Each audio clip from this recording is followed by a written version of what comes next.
Book of Proverbs is packed with valuable lessons for everyday life, but many of us don't learn them until it's too late. In this video, we're diving into 7 of the most practical and transformative lessons from Proverbs that can change the course of your life. What's up, friends? Jeremiah here, and we're going to kick things off with Proverbs chapter 13, verse 20. And all these verses are taken from the New King James Version. So Proverbs 13:20 says, "He who walks with wise men will be wise, but the companion of fools will be destroyed."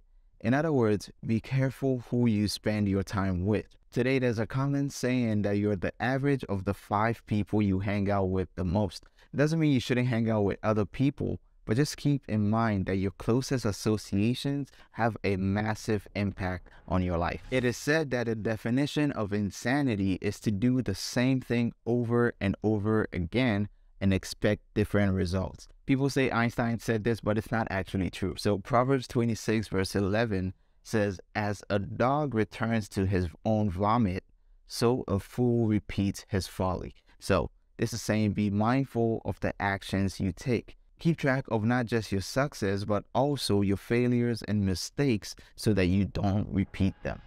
All right, lesson number 3, and let me know in the comments if you've ever done this. You're hanging out with friends or some people that you just met, and you have a good time, and then you go home and you think to yourself, man, I said way too much. I put my entire business out there for everyone to hear. And also let me know if this has been used against you before. But Proverbs 13 verse 3 says, "He who guards his mouth preserves his life, but he who opens wide his lips shall have destruction." Be careful of what you say, of how much you say, and of who you say it to, because not everyone needs to learn every single thing about you. They don't. Next up, Proverbs 15 verse 1 says, "A soft answer turns away wrath, but a harsh word stirs up anger." And I'm going to tie this to the next one, which is Proverbs 17 verse 14. "The beginning of strife is like releasing water. Therefore stop contention before a quarrel starts." You ever been in those moments? You're in a conversation and you can tell it's not going well. I need to step back. I need to de-escalate this situation. But what do we do instead? We're like, let me say my piece. I need to speak my mind and let them know exactly what I'm thinking. I need to give them a piece of my mind. Well, if you keep giving pieces of your mind, you're going to have nothing left. I'm sorry, that's a terrible joke. This verse is saying the beginning of strife is like releasing water. Once you let it go, it's just going to take a natural course. So try and stop it before it even begins. Give a soft answer to turn away anger. Don't just respond to anger with anger. It's difficult. I know it's not the easiest thing in the world, but if you apply it, it will save you so much headache. Sometimes the reason why we don't de-escalate situations, and also the reason for a lot of other troubles, is what this next verse talks about. Proverbs 16 verse 18 says, "Pride goes before destruction, and a haughty spirit before a fall." Listen, pride is like a sickness that you don't even know you have until it's way too late.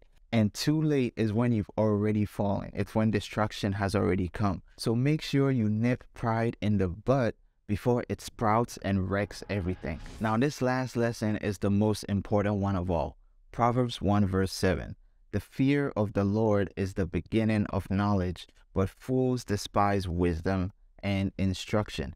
You can have all the wisdom in the world. You can know all these proverbs and more.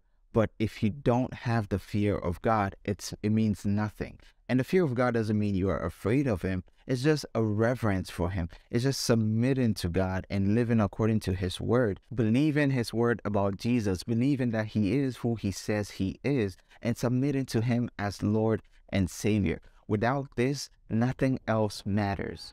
Hey, let me know in the comments below which of these proverbs resonated the most with you. And if you're looking for a resource to help level up your Bible study, check out my review of the Jeremiah Study Bible in this video right here, and I'll see you next time. God bless you.